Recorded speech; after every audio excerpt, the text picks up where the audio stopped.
Die Wandlungsprozesse unserer Zeit rufen regelrecht danach, auch etwas für unsere vollkommene Gesundheit zu tun. Körper, Geist und Seele.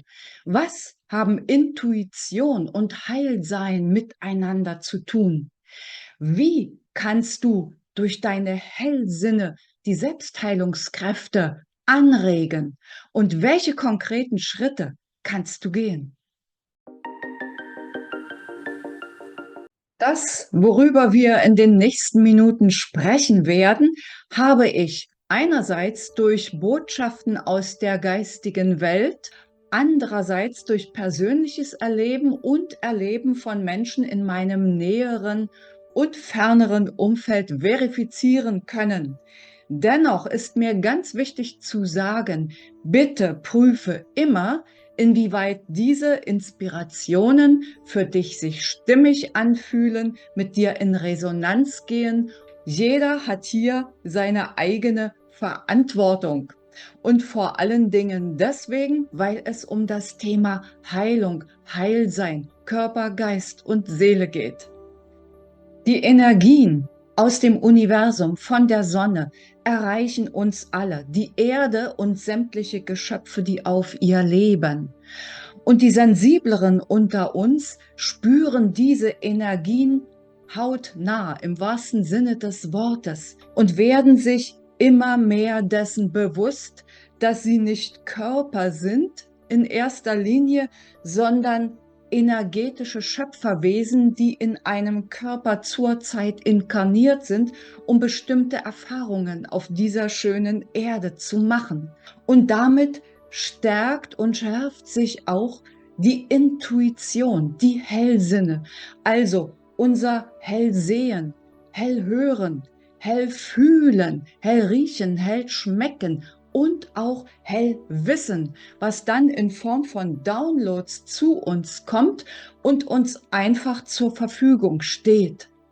Das Ganze hat natürlich als Voraussetzung, dass wir uns dafür öffnen, dass wir es für wahr halten, für möglich halten. Und so können wir es für unsere Heilung auf allen Ebenen, Körper, Geist und Seele, nutzen. Das genau ist der Zusammenhang. Wichtig ist, dass wir es überhaupt wahrnehmen, bereit sind, es wahrzunehmen. Ganz häufig hat das etwas damit zu tun, dass wir in die Stille gehen, in unsere Herzenergie gehen und hören, was unser Herz, das mit dem All-Einen, mit dem Kosmos, mit Gott, mit dem höheren Selbst verbunden ist, uns zu sagen hat. Und abwägen, inwieweit wir dem, was wir dann wahrnehmen, egal auf welchem Kanal wir schon unsere Hellsinne erweckt haben, folgen wollen. Wie kannst du mittels deiner Hellsinne deine Selbstheilungskräfte anregen oder erst einmal aktivieren? Ich möchte dazu mit einem persönlichen Beispiel das etwas verdeutlichen. In meinem Video von Ende März, ich verlinke das am Ende einfach nochmal, dann kannst du schauen, war ich in der Situation, durch einen Sturz mir einen Knochenbruch im rechten Handgelenk zugezogen zu haben. Da war jetzt erstmal guter Rat teuer. Natürlich brauche ich da erstmal einen Arzt, der das Ganze feststellt und seine Therapievorschläge macht. Und da geht's schon mal los mit den Hellsinnen. Der Arzt wollte das auf die klassische Art und Weise machen und mein rechtes Handgelenk eingipsen. Meine Intuition, und die kam sofort in Form von Hellwissen zu mir, sagte, nein, kein Gips, eine etwas beweglichere Orthese tut's. Der Arzt war nicht begeistert und ich musste unterschreiben, dass ich seinen Therapievorschlag ablehne. Ich habe einfach meiner Intuition vertraut und bin diesen Weg gegangen. Das war das Erste. Und das heißt natürlich ausdrücklich nicht, dass du jeglichen ärztlichen Rat einfach so in den Wind schießen solltest, auf gar keinen Fall.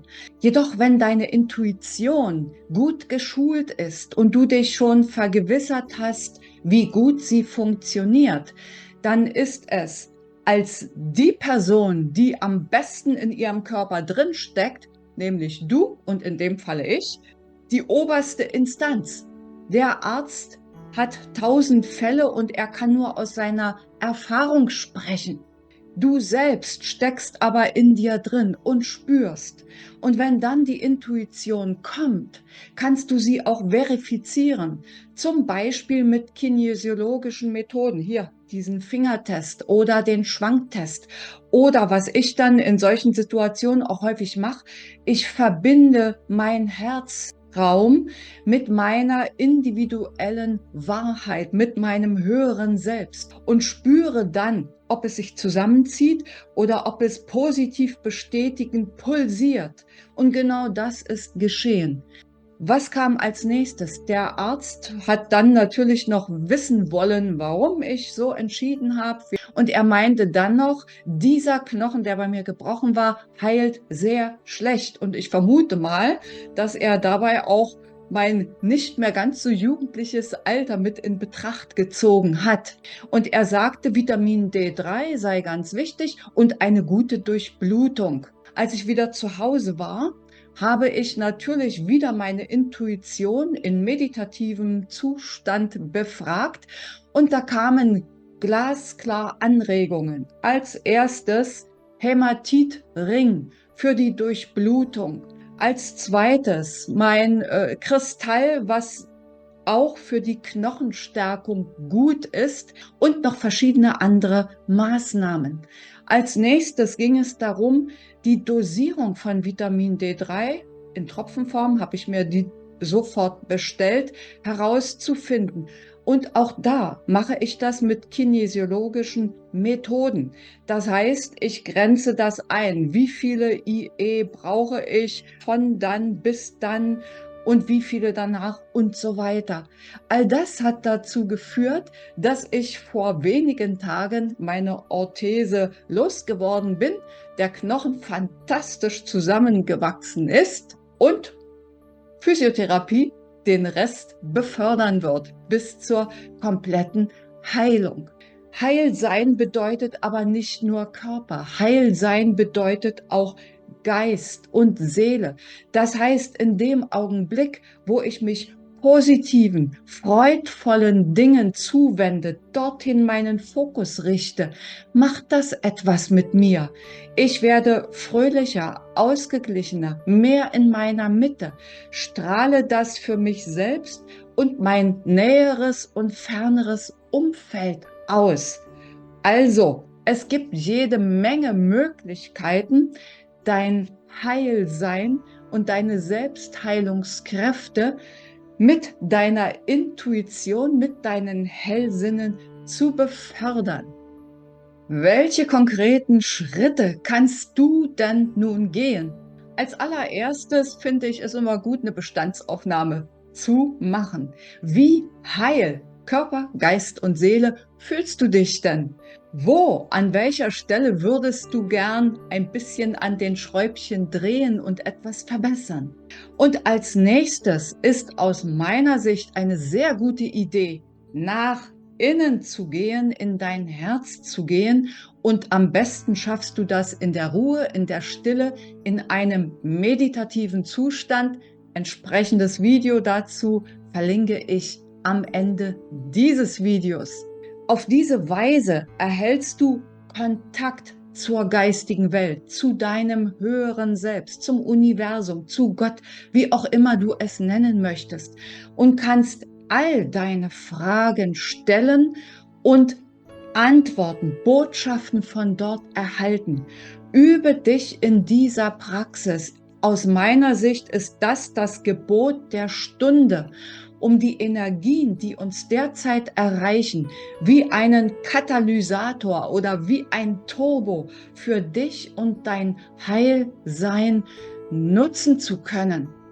Ich selbst produziere mir mein eigenes Heilwasser. Dazu habe ich auch ein Video, was ich am Ende verlinken werde. Ich glaube, das ist schon ein Jahr alt. Schau mal, inwieweit dich das inspiriert und bedenke immer, wenn du dich richtig, richtig krank fühlst, ist der Gang zum Arzt unerlässlich. Nichts ohne deinen Arzt, bitte. Und erst dann verifiziere all das, was er dir vorgeschlagen hat, mithilfe deiner Intuition. Ich hoffe, das Ganze inspiriert dich auf deinem spirituellen Weg zum Heilsein mit Körper, Geist und Seele. Wünsche dir gutes Gelingen, eine gute Zeit und sage bis zum nächsten Video oder Podcast. Tschüss.